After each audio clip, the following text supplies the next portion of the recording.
Yan ho mga kabalin, Maya Paldo, Pampanga, magandang araw, Central Luzon. Ako po si Justin Dizon, taga rito kasama nyo para po sa CLTV 36 Balitaan. Atin to, Kabalin, Karihiyon, December 22 po ngayon, araw ng Huwebes. At ilang tulog na lamang, ayan, nalalapit na sa Iyalga, yung Kapaskuhan. Sa Sabado ay bisperas na ho ng Pasko. Ayan, meron na ho ba kayong naiisip na iluluto? Kumusta ho yung mga namamalengke at yung mga nagbabudget? Ang tanong ng marami sa atin ay, kaya pa ba? Dahil kung makikita ho ninyo sa social media, kahit pagpunta sa palengke, talagang dumadaing yung ating mga kababayan dahil sa taas ng presyo ng mga bilihin. Mamaya sikapin natin kumustahin si Kuyang Paulo G. Santos. Kaugnay naman itong bentahan ng lechon na paborito ng lahat. Meron pa kayang maglilechon?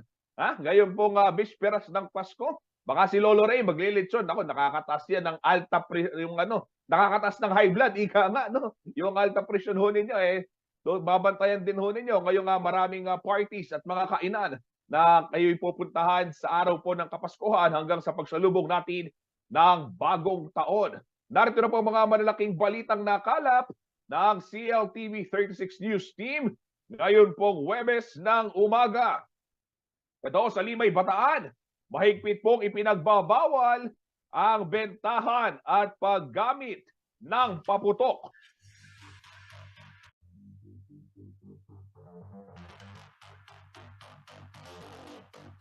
Mas malaking budget sa agriculture sector dapat magresulta ng mas mataas na rice production. Ayon po yan kay Nueva Ecija Representative Ria Vergara.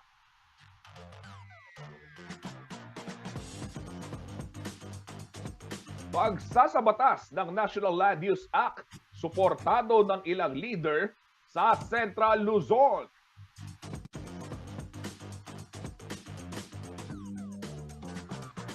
Apat na alumni ng Holy Angel University pasok po sa top 10 ng December 2022 Aeronautical Engineering Licensure Examination.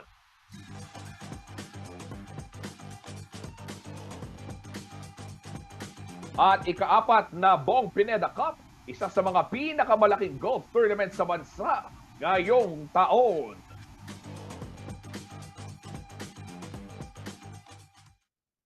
Ito ho, paalala sa ating mga karehiyon dyan ho sa may bayan ng Limay, Bataan. Kung kayo ho'y nagpaplano na magdiwang ho ng bisperas ng Pasko at Bagong Taon na may paputok, may higpit pong ipinagbabawal yan. Sa misa ho ng isang ordinansa, ipinagbabawal yung bentahan, paggamit at pamamahagi ng mga paputok sa naturang bayan. Alinsunod na rin ho sa Resolution number 2017-056. Bawal din ho ang paggamit ng mga kahalintulad na pyrotechnic device na nagdudulot ng pagsabog. Magtatalaga lamang daw ng designated fireworks display area upang ma-enjoy ng publiko. Ang naturang impormasyon po ay buhat naman sa Regional Disaster Risk Reduction and Management Council Report. Kaugnay ho ng paghahanda sa papalapit na Pasko at Bagong Taon.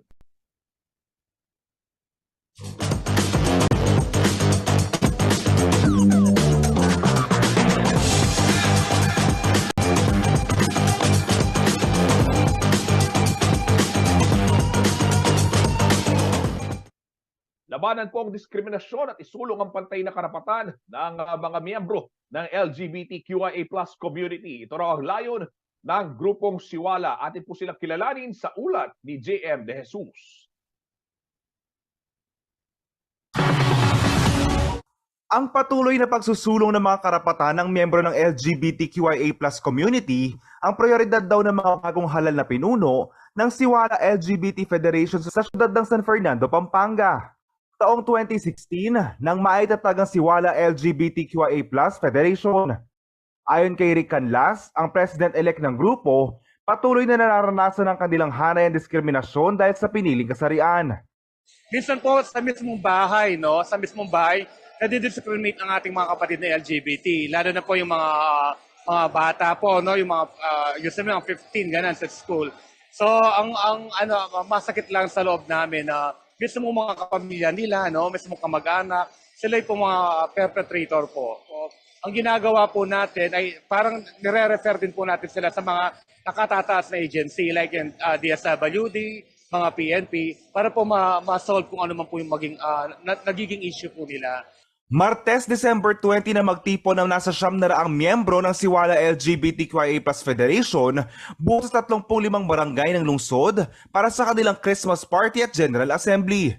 Bukod kay Kanlas ng Barangay Lourdes na naihalal bilang presidente, iniluklok din bilang vice-presidente naman si Arlen Mercado ng Barangay Juliana. Si Edison Mandap naman ang naihalal na sekretary, treasurer si Darwin Generalao, auditor naman si Erwin Briones, uupo naman bilang Public Information Officer si Nick Fajardo, habang miyembro naman ng Board of Directors sina Jun Intal, Sonny Nukup, Jeff Gando, Den Sikat, Maui Galang at Jasper Reyes. Napakahalaga po ng ganitong pagtitipon na po ng mga General Assembly para po maisabi o maisiwala, maihayag ng mga ating mga kapatid na LGBT member yung kanilang mga saloobin. At ito rin po ay isang preparasyon para sa gagawing programa para sa 2023, yung mga plans, mga program, mga activity. So mahalaga po talaga ang isang pagtitipon na ganito. Panawagan ng grupo, wakasan na ang diskriminasyon sa kanilang hanay at kilalanin ang kanilang mga ambag sa komunidad. Huwag po natin i-discriminate ang mga LGBT dahil alam naman po natin mga LGBT magaling, madiskarte po yan. So, bayo po i-discriminate lawin nyo pa po pangatao pero alata po karapan discriminate na rin LGBT, lalong-lalo na rin LGBT, basta LGBT is LGBT. Tiniyak naman ni Mayor Vilma Caluwag na magiging inclusive ang kanyang pamumuno at hindi mamimili ng kikilingang kasarian. Nangako rin ng suporta ang alkalde sa LGBTQIA+ community. Lahat naman sila nabibigyan natin ng pansin. Kaya napakalaga na meron silang mga opisyales kasi ang mga officers nila ang magiging boses nila, no, para sa kung ano yung mga pangangailangan nila. At ito namang city, nakabukas tayo sa lahat at pinagtutuunan natin sila lahat ng pansin. So, walang naiiwan dito. Kasi kailangan na inasikaso mo yung isa, aasikasuhin mo rin lahat talaga. Hindi pwedeng isa lang ang pinapriority mo. Hindi. Ako si JM De Jesus, taga rito, kasama nyo. Para sa CLTV 36 News, atin to. Dumako naman ho tayo sa ibang balita. Pinangunahan po ni Pangulong Ferdinand Marcos Jr. ang groundbreaking ceremony ng Palayan City Township Housing Project sa Nueva Ecija. Dito pong Miyerkules, December 21. Ito po'y bahagi ng pambansang pabahay para sa Pilipino program. Isang flagship housing project ng Administrasyong Marcos para sa 6 na milyong Pilipino. Batay ho sa disenyo, mayroon itong 44 na gusali na kayang maglulan ho ng 11,000 housing units. Ayon ho sa Pangulo, ang pambansang pabahay para sa Pilipino program ay idinisenyo para bumuo ng mga komunidad kung saan ang may mga service facility, infrastructure, amenities at maging business opportunities na malapit ho sa development sites. Ang nasabing programa ho ay inaasahang lilikha naman ng humigit kumulang 1.7 million jobs bawat taon mula ho yan 2023 hanggang 2028.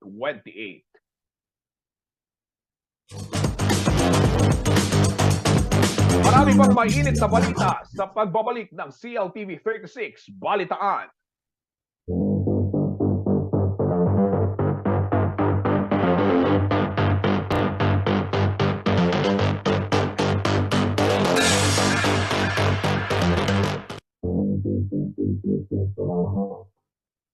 Nagbabalik po ang CLTV 36 Balitaan. Kabalen, Karihiyon, meron na ho ba kayong ihahanda sa ating Noche Buena sa bisperas ho ng Pasko? Ano, alam ho natin, gaya nga ng binanggit ko ho kanina, marami sa ating mga kababayan ang dumadaing dahil ho sa hirap ng buhay at sa mahal ng presyo ng mga bilihin. Pero isa ho dun sa mga karaniwang star ng Noche Buena, kung ikay nakakaluwag-luwag, yung lechon.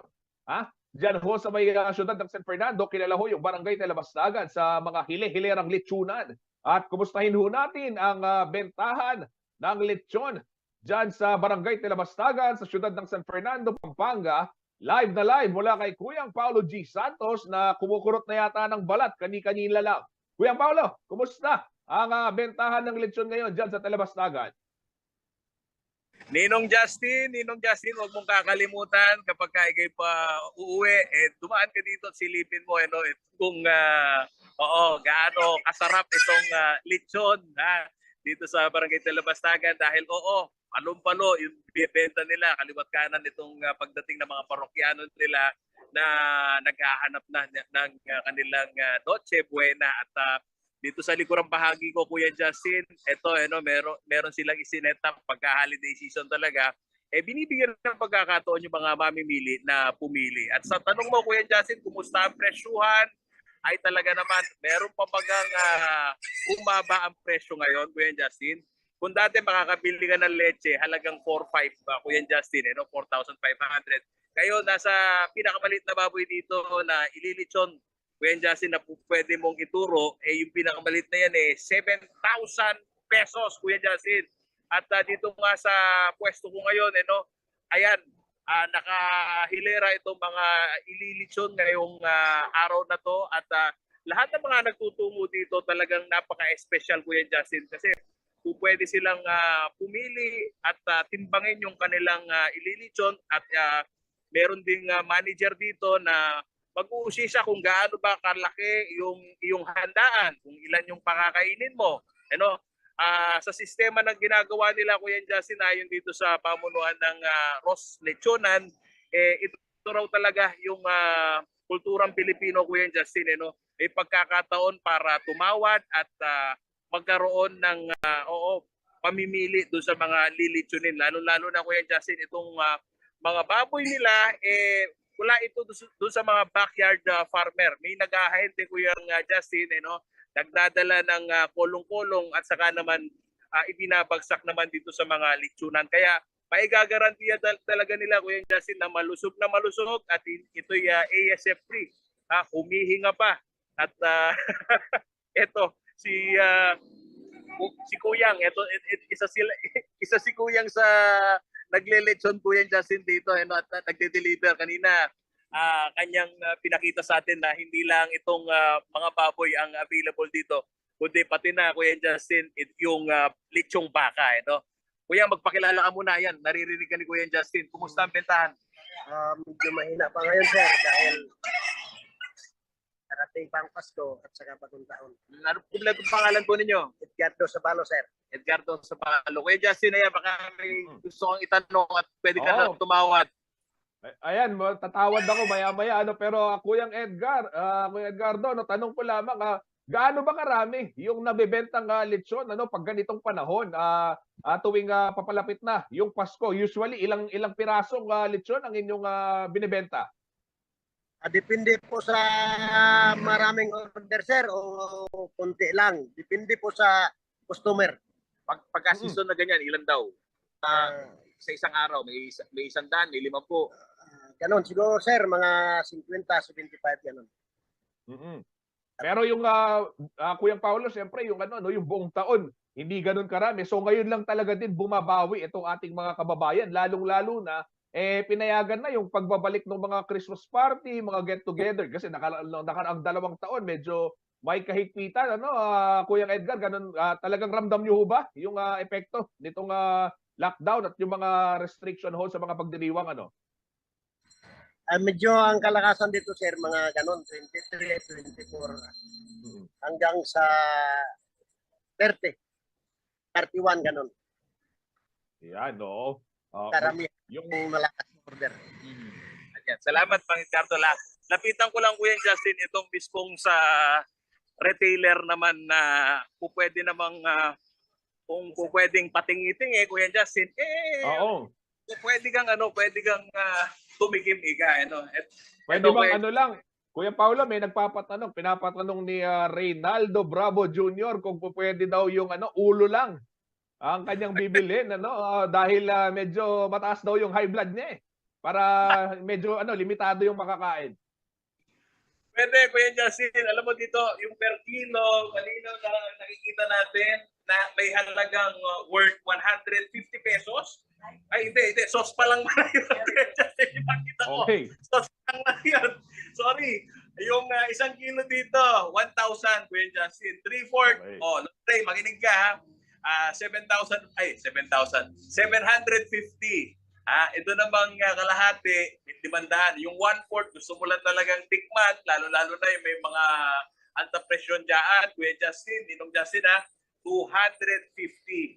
Matitikman mo na yung kanilang masarap na lechon dito at meron din silang ino-offer na organic. At dun sa mga sumusubaybay ko sa programa ni Kuya Justin at ayaw makatikim ng lechon pero bidang-bida naman sa kanilang handaan yung sauce, Kuya Justin. Masarap to eh. Diba?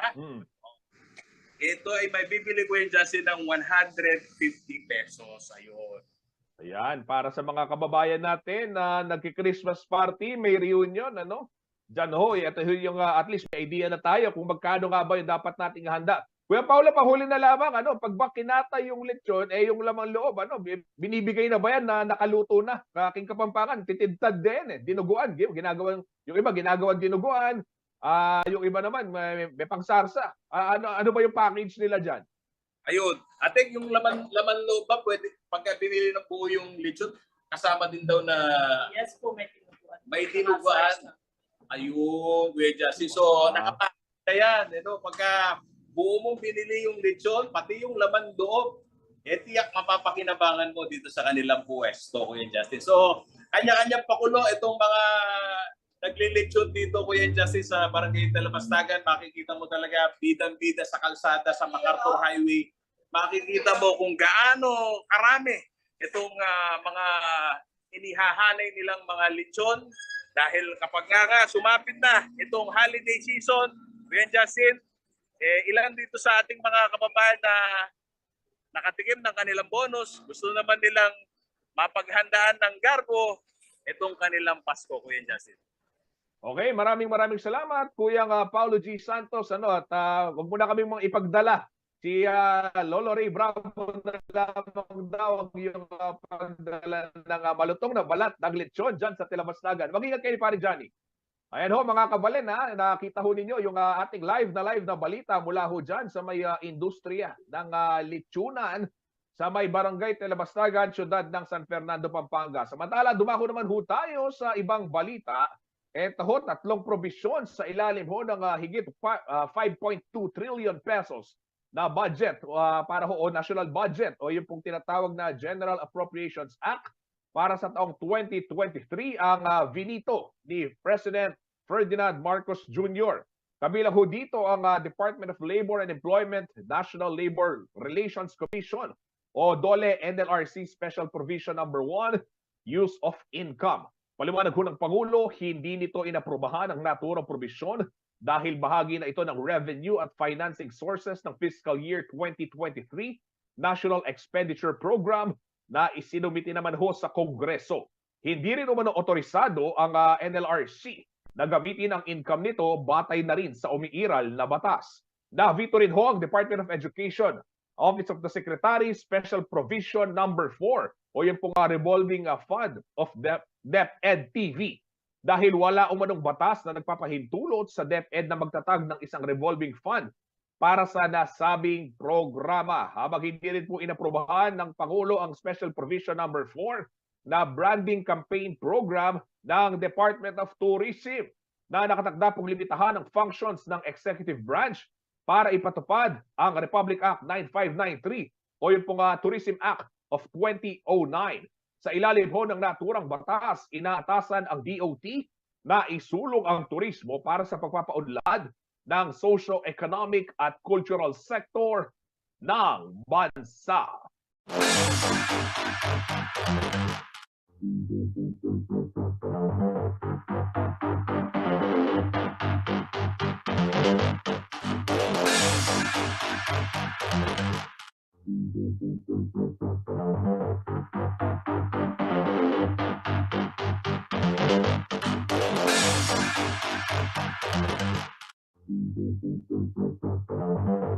Samantala sa ibang balita ho, umaasa si Nueva Ecija 3rd District Representative Ria Vergara na higit na mapapataas ang rice production sa rehiyon kasabay ho ng pagkakapasa naman ng mas malaking budget para sa sektor ng agrikultura sa taong 2023.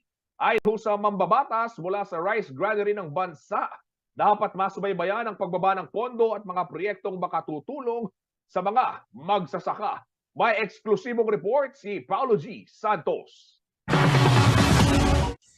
Matapos aprubahan ng palasyo ang 5.2 trillion pesos national budget para sa taong 2023, umaasa raw si Representative Ria Vergara na higit na tataas ang rice production sa bansa dahil sa mas mataas na pondong inilaan sa Department of Agriculture o DA na pinamumunuan mismo ni Pangulong Ferdinand Marcos Jr. bilang kalihim. Ayon sa kinatawan ng ikatlong distrito ng Nueva Ecija, 39.63% ang inakyat na pondo para sa agrikultura. Batay sa unang budget deliberation ng Kamara, mas mataas na ito ng 46.5 billion pesos sa dating 117 billion pesos na pondo. Ako natutuwa kasi itong budget na to is for the first time the Department of Agriculture mas malaki ang budget na inilagay, and I think kasama na din dyan is ang ating mahal na Pangulo is the concurrent Secretary of Agriculture. And so this is the first time that agriculture has, hindi siya kasing taas ng DepEd or DPWH, pero significantly higher siya in the past years. Sa laki ng budget sa agrikultura, kailangan umanong maging mausisa ang mga magsasaka kung papaano na ibababa sa kanila ang mga programa ng gobyerno. Kabilang na umano rito ang paggamit ng Rice Competitive Enhancement Funds na galing sa taripa ng mga inaangkat na bigas. Talagang nakabantay ako dun sa paggamit ng Rice Competitive Enhancement Fund, yung 10 billion na taon-taon na dapat gastusin para sa mga magsasaka. Na this 10 billion allocated dyan is 5 billion for machinery and equipment, then 2 billion I think for seeds and fertilizers, 2 billion for training, and 1 billion for financial assistance. Pero something like that. Bilang kinatawan mula sa rice granary ng bansa, naniniwala si Vergara na kailangan ang mga batas na higit na magsusulong sa ikauunlad ng agriculture sector ng bansa. Unfortunately, this is going to end na in 2024. In 2 years. Kasi 6 years lang to. And I really want na sana we can extend this. I will file a bill so we can extend this Retail Competitive Enhancement Fund. Dahil ako'y nalulungkot, hiningi ko to during the budget, yung tinatawag nilang rice roadmap ng Pilipinas, kung saan ba tayo papunta sa rice tarification law. Ano ang dapat mangyari pag nakatapos na ng 6 na taon na naisabatas na to? Guminhawa na ba ang ating mga magsasaka? Kumikita na ba sila? At nalulungkot akong sabihin na hanggang ngayon hindi pa sinasubmit sa akin ng Department of Agriculture. Pagdating naman sa usapin ng reforma sa Philippine Crop Insurance Chapter, hindi raw dapat limitahan sa mga kooperatiba ang access sa insurance benefits, kundi dapat maging bukas daw ito pati na sa mga maliliit na magsasaka.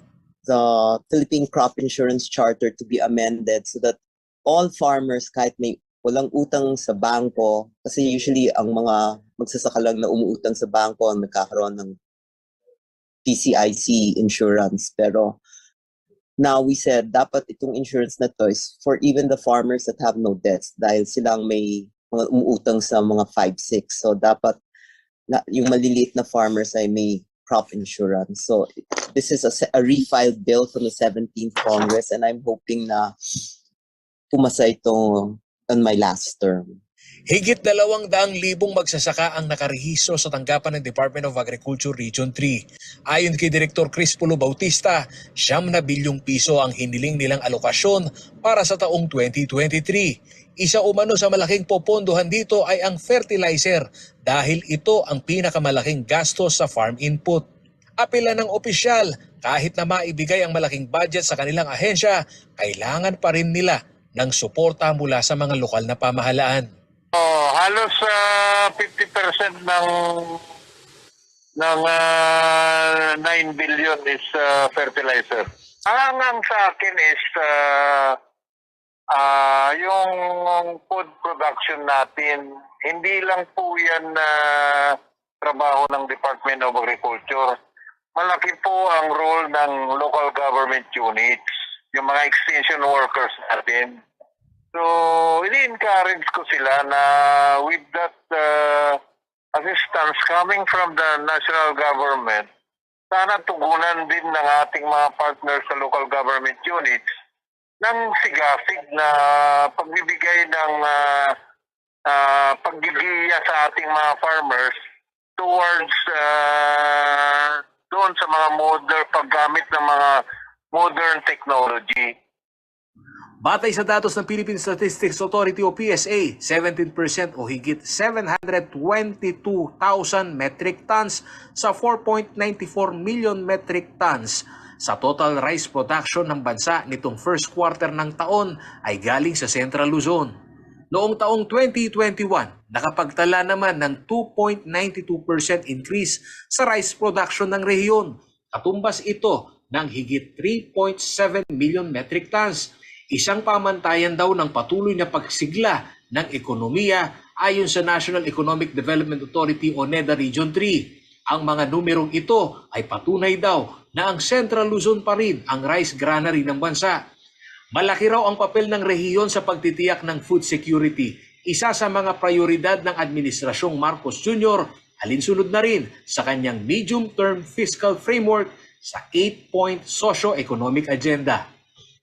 Ako si Paulo G. Santos, taga rito kasama nyo para sa CLTV 36 News. Atin to. Ito, dumako naman tayo sa ibang balita para ho sa mga kukuha ng driver's license o student permit o kaya naman magre-renew ng kanilang mga lisensya. No? Inatasan ho ng Land Transportation Office o LTO ang lahat ng tanggapan nila sa buong bansa na tanggapin ho itong Philippine Identification o yung PhilID at ePhilID card o yung kilala ho bilang National ID bilang patunay ng pagkakakilanlan sa lahat ho ng transaksyon. Kasunod ho ito ng mga reklamo na hindi umano kinikilala ng ilang opisina at empleyado ng LTO ang National ID. Ayon pa sa ahensya, ang PhilID o National ID ay itinuturing na valid proof of identification batay na rin ho sa LTO Memorandum Circular 2021-2272 na inisyuho nitong July 2021. Nakasaad dito na pwede hong gamitin ng PhilID card at yung pong ePhilID o yung electronic version nito para sa aplikasyon ng motor vehicle, driver's at conductor's license at maging sa student permit. Kaugnay ho nito, nagbabala ang kagawaran na pagbubultahin po ng kalahating milyong piso o po 500,000 pesos ang sino bang empleyado ng LTO na hindi tatanggap sa PhilID card at ePhilID sa kanilang mga transaksyon. Alinsunod ho ito sa probisyon ng Section 19 ng Republic Act 11055 o yung Philippine Identification System Act. Samantala, ang sinumang opisyal o empleyado ng gobyerno na gagawa ho ng kaparehong paglabag ay papatawan ng perpetual absolute disqualification sa paghawak ng anumang posisyon o trabaho sa gobyerno, kabilang ang government-owned and controlled corporations at kanilang mga subsidiaryo.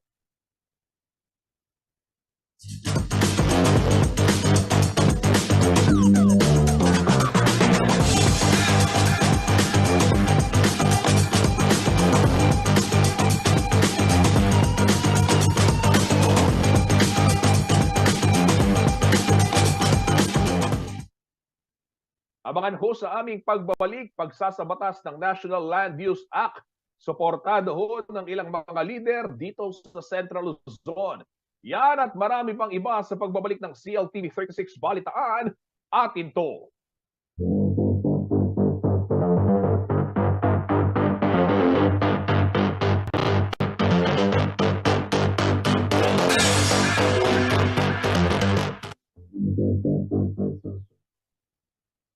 Nagbabalik po ang CLTV 36 Balitaan. Ito naman ho, balita mula sa ating mga kaibigan sa Philippine Information Agency o PIA Central Luzon. Ulat ho ni Rhea Pabelonia, humigit kumulang 300 mag-aral sa Zambales ang lumahok sa ika-4 na leg ho ng Kilos Kabataan Kontra Diskriminasyon Virtual Forum. Ito po yung inorganisa ng Philippine Information Agency o PIA. Katuwang ho ang President Ramon Magsaysay State University.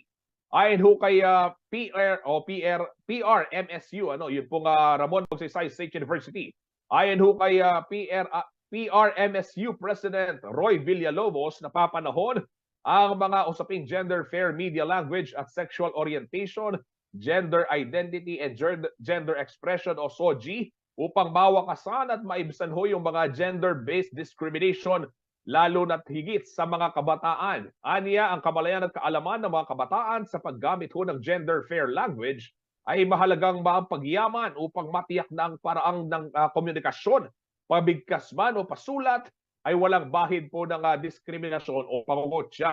Ibinahagi rin po ni Villalobos ang mga ginagawang hakbang ng kanilang pamantasan gaya ho ng pagpayag sa mga miyembro ng women and lesbian, gay, bisexual, transgender, queer, intersex, and asexual o yun pong tinatawag na LGBTQIA+ community na magsuot po ng naayon sa kanilang SOGI. Basta ito ay desente at sa isa sa mga aktibidad dito upang masiguro na pantay-pantay ang pagtingin sa bawat isa anuman ang kanilang identity expression. Ayan, napakaganda hong programa niyan. Inimok din niya ang mga kabataang Zambalenyo na maging instrumento sa pagpuksa ng diskriminasyon habang nagsusumikap na mabuhay sa isang inclusive, gender fair, gender sensitive, and safe society. Nagsilbing mga tagapagsalita naman sa naturang forum, sina Tarlac Provincial Manager Trixie Manalili at PIA Pampanga Provincial Manager Marijoy Carbungco. Angad po ng PIA sa pamamagitan ng pagdaraos ng mga kagayang aktibidad na mapaunawa ang mapataas ang kamalayan ho ng mga kabataan patungkol sa gender fair media language at SOGI. Kaugnay ho nito, binigyang pagkilala ni PIA Assistant Regional Director Carlo Lorenzo Datu ang malaking papel na ginagampanan ho ng mga kabataan sa pagtuldok ng diskriminasyong nararanasan, lalo na ho ng mga miyembro ng LGBTQIA+ community.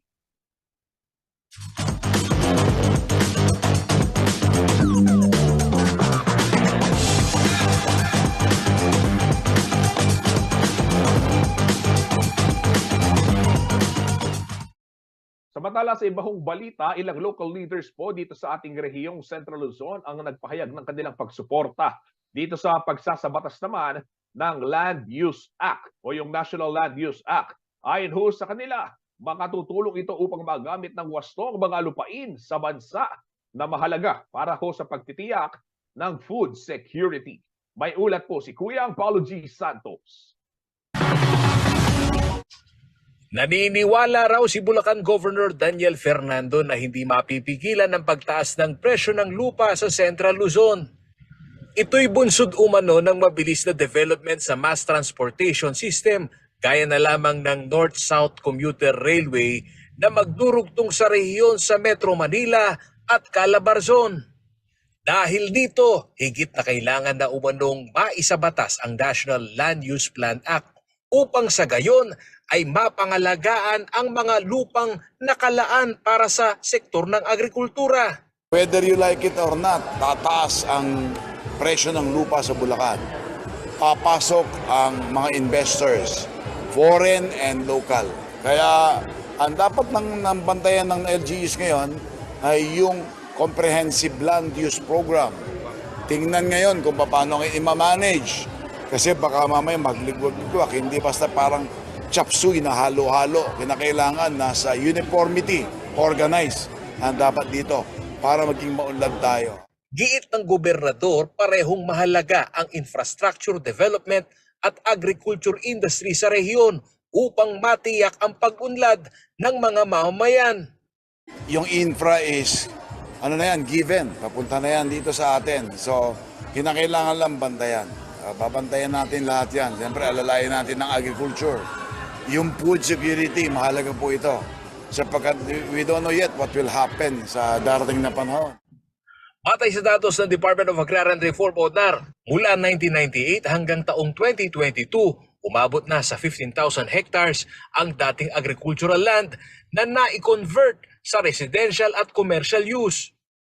Habang higit 3,000 hektarya lamang ang hindi pinahintulutang i-convert. Pagdating sa usapin ng pangangalaga sa kalikasan, makatutulong din daw ang National Land Use Act. Ayon kay Wilson Trajeco, ang hepe naman ng DNR Environment Management Bureau ng Central Luzon. with our pronouncement of our Secretary Antonio Yulo Loizaga, we fully support the Land Use Act na ipapasa ng Senate at saka Congress kasi innovation ito para at least yung mga gap sa mga pag-issue ng mga title at saka mga ng Comprehensive Land Use Act, may isa na lang comprehensive ang dating. We fully support yung paggawa ng batas na ito. Samantala, marami pa raw dapat siyasatin sa pagbabalangkas ng naturang batas ayon kay Nueva Ecija 3rd District Representative Ria Vergara. Si Vergara ang tumatayong chairperson ng Technical Working Group para sa National Land Use Plan sa Kongreso. Bilang chair ng Technical Working Group ng National Land Use Plan sa Kongreso, ayon kay Nueva Ecija 3rd District Representative Ria Vergara, marami umanong dapat siyasatin ngayon sa muling pagbalangkas ng naturang batas. Isa na dito ay ang pagsiyasat sa mga best practices LGU sa bansa. Paulo, I'm the Technical Working Group Chair of the National Land Use Plan. Medyo ang dami, there's like 14 bills that we have to put together and try to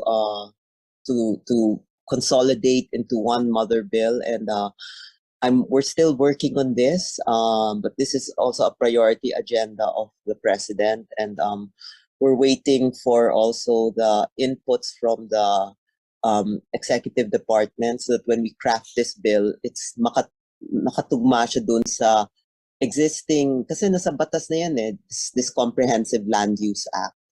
Ang gusto kong tignan is, may mga probinsya at may mga syudad that have implemented this successfully. And Cabanatuan is one of them, Tarlac Province is one of them. So we're also looking at what they did so that we can get the best practices of cities like Cabanatuan and Tarlac and put them in the bill para we don't start from scratch. Because there are areas in our country where this has been done very well. But what the president wants nga, it's like dapat it should be uniformed across the Philippines. Hindi yung bara-bara ito. Gusto niyang gagawin niya, hindi susunod. I mean, they want talaga na LGUs follow this. So that's the challenge, to come up with a bill that will be usable and applicable na talagang masusundan. Tiwala naman daw si Vergara na maisa sa batas ito, lalo na't kabilang ang nasabing panukala sa 19 na priority bills ng Administrasyong Marcos Jr. Paulo G. Santos, taga rito kasama ninyo para sa CLTV 36 News. Atin to. Ito ho, good news naman tayo. 4 na alumni ho ng Holy Angel University sa Angeles City, Pampanga ang nakapasok po sa top 10 ng December 2020. Nasungkit po ni Ana Pauline Solvedilla ang top 4 spot na may 89.55 na grado. Sinundan naman ito ni Amos Matthew Portugal na top 5 matapos pong makakuha ng 89.05 na rating.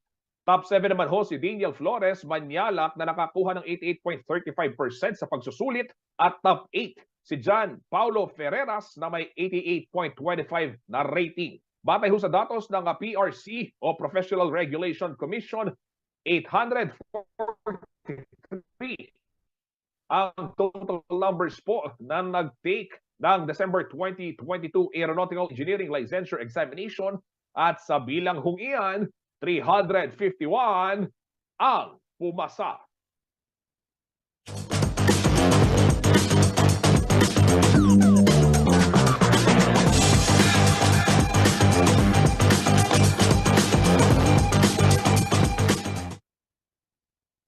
Ito mga kabalin, may bagong golf destination ho dito sa Pampanga. Yan ho yung Pradera sa bayan ho ng Lubao, kung saan higit 1,000 golfers po ang nakisaya dyan sa ika-4 na edisyon ng Bong Pineda Cup. Ang Balitang Sports, ihahatid po sa atin ni Angelica Cara. Matapos ang 7 araw na tagisan ng galing ng mga golfers sa ika-4 na edisyon ng Bong Pineda Cup, ay pinarangalan na ang mga nagwagi sa closing ceremony na ginanap sa Pradera Golf and Country Club nitong Martes, December 20. Ang Bong Pineda Cup ay ang isa sa pinakamalaking golf tournament sa bansa ngayong taon. It was started by our first patriarch, my father, Bong Pineda. And December kasi birthday niya. So nataon na ang birthday niya, Christmas season din. So parang nasabay lang, and di ba masaya, Christmas, may tournament, may raffle, may gatherings. Higit 1,400 golfers ang lumahok sa naturang tournament, kaya naman mula sa 4 na araw ay inextend ito sa 7 araw. For the first time, we have players all around from the Philippines, from Zamboanga, from Basilan, from Tawi-Tawi, from Baguio, from Cebu. For the first time, everyone wants to join this tournament. 5 divisions ang binuksan para sa mga manlalaro. Naiuwi ng Bicolana na si Sheila Ward ang kampyonato sa Ladies Division. Si Rudy Amata naman ang nanaig sa Senior Division. Nakuha naman ni Drew Uligan ang top spot para sa Class C Division. Tinanghal namang panalo sa Class B si Rodel Matias at si Michael John Uy para sa Class A. Overall champion naman si King Steamer na nakakuha ng 66 points. Kwento ng mga golfer, bukod sa tropeyo ay dala rin daw nila sa pag-uwi ang magandang karanasan at ang nabuong pagkakaibigan sa tournament. Actually, this is the very best tournament all over the Philippines. The best talaga siya. And then, dito kasi talagang, it's not only you will experience the good of the golf course, which is you will enjoy everything from the very beginning, from the registration, from everything. Kasi they're really taking care of us here very, very well. Oo, marami akong nakilala. Masaya ito. Sana maulit-ulit next year. So next year, may balak po ba kayo kung yung Oo. Bong Pineda, kasali po ba kayo? Siyempre. Tsaka tingnan mo naman ang papremyo. Nakakatuwa. Bukod sa awarding ceremony, higit na sumaya ang gabi dahil sa 20 million pesos worth of raffle prizes na 3 sasakyan at 1 golf cart na inihanda para sa mga manlalaro. Samantala, nakatakda namang idaos ang Governor's Cup Golf Tournament sa Pradera sa darating na April 2023.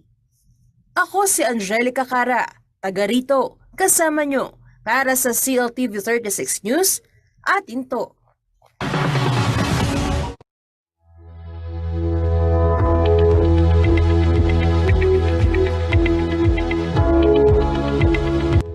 Narito po magiging taya ng panahon sa susunod na 24 oras. Ang low pressure area po na binabantayan ng Pag-asa ay namataan na po sa layong 215 kilometers dyan po sa may silangan, hilagang silangan ng Hinatuan, Surigao del Sur. Or ito po ay nasa layong 280 kilometers sa silangan po ng Surigao City, Surigao del Norte. At samantala, northeast monsoon naman po nakakaapekto sa buong Luzon. Kaya po ang mga lugar ng Cagayan Valley at Apayao, maula po ang papawirin na may mga pagulan, dulot po ito ng amihan o northeast monsoon. Gayon din po ang Bicol Region, Eastern Visayas, Central Visayas at Caraga, magiging maula po ang papawirin na may mga kalat-kalat ng mga pagulan, pagkulog at pagkidlat. Ito po ay dulot na ng low pressure area. Ang Metro Manila po at nalalabing bahagi ng Luzon ay magiging bahagya hanggang sa kuminsan ay magiging maulap din po ang papawirin. Meron lamang pong inaasahang mga mahihinang mga pagulan. Ito po ay dulot ng amihan. Ang natitirang bahagi po ng bansa magiging bahagya hanggang sa kuminsan ay magiging maulap din po ang papawirin na may inaasahan po mga pulo-pulo mga pagulan, pagkulog at pagkidlat. Dulot naman po ito ng localized thunderstorm. So sa mga lugar po na medyo naapektuhan po ng mga pagulan, pinag-iingat po ang lahat dahil sa ibang lugar po ay posible ang mga flash floods at landslide. At yan ang mga balitang nakalap ng CLTV 36 Balitaan. Kasama po buong pwersa ng CLTV 36 News and Current Affairs. Ako po si Justin Dizon, taga rito. Kasama niyo para po sa CLTV 36. Balitaan atin to. Kabalen, Karihiyon, 3 araw na lamang po, Pasko na.